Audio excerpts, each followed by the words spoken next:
জয় মা দুর্গা দুর্গতি নাসিনী মা তো করুণাময়ী মর্ত্যপুরে যে খুশির আশার তোর আগমন পাই হে মা অম্বিকা মাগি তোতে ভিক্ষা সারা জগত কল্যাণ পাই হে সিংহ বাহিনী সিংহ বৃষে পুনি আসিবু কল্যাণ নে নমস্কার জয় জগন্নাথ ওড়িশার শান্ত শীতল কান্ত কোমল সুন্দর সুড় পল্লীভূমি চিরারান্তময় প্রকৃতির রঙ্গশালা সৌন্দর্যের গন্তাঘর মাধুরী মার আকার তথা ষড়ঋতুর সামশ্বরিক পর্যায়ক্রমিক রসস্যবর পীঠস্থলী আজির এই শীতল স্নিগ্ধ মধুবর রসর পরিবেশ মধ্যে অবস্থিত সমস্ত গুরু গুরুজন মানকু মু মঠানত প্রଣାମ ଜଣାଉଛି ଆଜି ମୁଁ ଯାହାଙ୍କ ବିଷୟରେ କହିବାକୁ ଯାଉଅଛି ସେ ହେଉଛନ୍ତି ମାତୃଶକ୍ତି ରୂପା ମା ଦୁର୍ଗା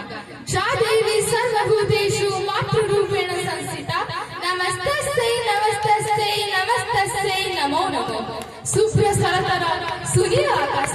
ହସୁଛି କାଶଦଣ୍ଡୀ ମୁଣ୍ଡ ହଲାଉଛି ନୀଳକଇଁ ରୂପ ଅନେକ ନାମ ବି ଅନେକ ଅନନ୍ୟ ଶକ୍ତିର ଅଧିକାରିଣୀ ସେ ଜଗତରେ ତାଙ୍କର ବିଶେଷ ପରିଚୟ ହେଉଛି ମା ସେ ଜଗତ ଜନନୀ ସେ ମାତୃଶକ୍ତିର ଅଧିକାରିଣୀ କଲ୍ୟାଣମୟୀ ସର୍ବଶକ୍ତିମୟୀ ଐଶ୍ୱର୍ଯ୍ୟମୟୀ ମଙ୍ଗଳମୟୀ ମା ଆଦ୍ୟଶକ୍ତି ମା ଦୁର୍ଗା ସମସ୍ତ ମାନବ ହେଉଛନ୍ତି ତାଙ୍କର ସନ୍ତାନ ସମଗ୍ର ଜଗତର ସେ ହେଉଛନ୍ତି ମା କଲ୍ୟାଣମୟୀ ମା ଶତ୍ରୁ ଓ ପାପର ବିନାଶ କରି ଉଗ୍ର ରୂପ ଧାରଣ କରିବା ସହିତ ଏହି ଜଗତରେ ଶାନ୍ତି ପ୍ରତିଷ୍ଠା କରିଥାନ୍ତି ସେ ହେଉଛନ୍ତି ପ୍ରକୃତି ସ୍ୱରୂପିଣୀ ସେହି ପ୍ରକୃତି ଓ ପୁରୁଷଙ୍କ ମିଳନରୁ ଏହି ଜଗତ ସୃଷ୍ଟି ସେ ଆଦି ପୁରୁଷଙ୍କ ଶକ୍ତି ତେଣୁ କୁହାଯାଏ ଶକ୍ତି ବିନା ଶିବ ମଧ୍ୟ ଶବ ପାଲଟି ଯାଆନ୍ତି ମହାଗୌରୀ ରୂପରେ ଦେବଦେବ ମହାଦେବଙ୍କର ଶକ୍ତି ରୂପା ସେ ମହାକାଳୀ ରୂପରେ ମହାକାଳଙ୍କର ଶକ୍ତି ରୂପା ମହାଲକ୍ଷ୍ମୀ ରୂପରେ ବୈକୁଣ୍ଠପତି ଶ୍ରୀ ବିଷ୍ଣୁଙ୍କର ଶକ୍ତି ରୂପା ନବରାତ୍ରି ପୂଜା ବିଧିରେ ତାଙ୍କୁ 9 ଦିନ ଧରି 9ଟି ରୂପରେ ପୂଜା ଅର୍ଚ୍ଚନା କରାଯାଏ ସେଗୁଡ଼ିକ ହେଉଛି ଶୈଳପୁତ୍ରୀ ବ୍ରହ୍ମଚାରିଣୀ ଚନ୍ଦ୍ରଘଣ୍ଟା କୁଷ୍ମାଣ୍ଡୀ ସ୍କନ୍ଦମାତା କାତ୍ୟାୟନୀ କାଳରାତ୍ରୀ ମହାଗୌରୀ ଓ ସିଦ୍ଧିଦାତ୍ରୀ କୁହାଯାଏ ନବରାତ୍ରିରେ ଏହି 9 ଦେବାଦେବୀ ମାନଙ୍କୁ ଶ୍ରଦ୍ଧା ଓ ଭକ୍ତିର ସହିତ ପୂଜା ଅର୍ଚ୍ଚନା କଲେ କାଳେ ନବଶକ୍ତି ପ୍ରାପ୍ତ ହୋଇଥାଏ ସେଥିପାଇଁ ଶରତ ଋତୁର ଶାରଦୀୟ ଦୁର୍ଗା ପୂଜାର କିଛି ବିଶେଷ ମହତ୍ତ୍ୱ ରହିଛି ମା ଦୁର୍ଗା ସମସ୍ତ ଦେବାଦେବୀଙ୍କ ଠାରୁ ସୃଷ୍ଟି ହୋଇଥିବାରୁ ତାଙ୍କୁ ମହାଶକ୍ତି ରୂପା କୁହାଯାଏ ମା ଦୁର୍ଗା ଶତ୍ରୁର ବିନାଶ କରି ଦେବଗଣରେ ଶାନ୍ତି ପ୍ରତିଷ୍ଠା କରିଥାନ୍ତି ଓ ପାପର ବିନାଶ କରି ପୁଣ୍ୟର ପର୍ବ ପାଳନ କରିଥାନ୍ତି ମହାଦେବଙ୍କର ଶୁକ୍ରଜ୍ୟୋତିରୁ ତାଙ୍କର ମୁଖ ଶ୍ରୀ ବିଷ୍ଣୁଙ୍କର ନୀଳଜ୍ୟୋତିରୁ ତାଙ୍କର ବାହୁ ବ୍ରହ୍ମଙ୍କ ବ୍ରହ୍ମଜ୍ୟୋତିରୁ ତାଙ୍କର ପାଦ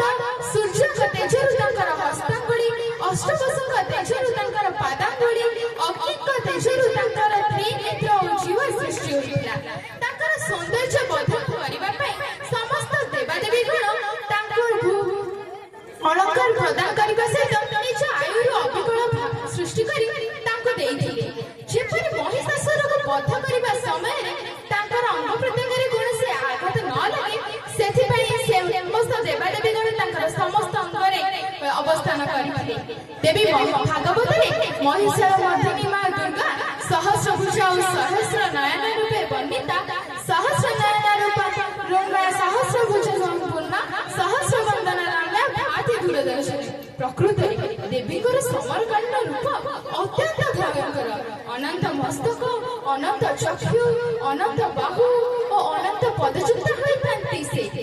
ସତରେ ମାନବ ଯେତେବେଳେ ବିପଦରେ ପଡ଼ିଥାଏ ନା ଦେବୀଙ୍କର ନାଁ ଧରିଦେଲେ ସବୁ ବିପଦ ଦୂର ହୋଇଯାଏ ତାଙ୍କୁ ସ୍ତୁତି କରିବାର ମନ୍ତ୍ର ହେଉଛି ଜୟତୁ ମଙ୍ଗଳକାଳୀ ଭଦ୍ରକାଳୀ କର୍ପାଳିନୀ ଦୁର୍ଗା କ୍ଷମା ଶିବଧାତ୍ରୀ ସ୍ୱାହା ସ୍ୱାଧା ନମସ୍ତୁତେ ଯତ୍ର ନାର୍ଯ୍ୟେଷୁ ପୂଜ୍ୟତେ ରମ୍ୟତେ ତତ୍ର ଦେବତା ଅର୍ଥାତ୍ ଯେଉଁଠାରେ ନାରୀମାନଙ୍କର ପୂଜା କରାଯାଏ ସେଇଠାରେ ଦେବତାମାନଙ୍କର ଅବସ୍ଥାନ ହୋଇଥାଏ ସେଠାରେ ମୁଁ ଏତିକି କହିବି କେବେ ହେଲେ ଆମେ ନାରୀମାନଙ୍କୁ ଅବହେଳା କରିବା ନାହିଁ ଜୟ ଜଗନ୍ନାଥ ଧନ୍ୟବାଦ।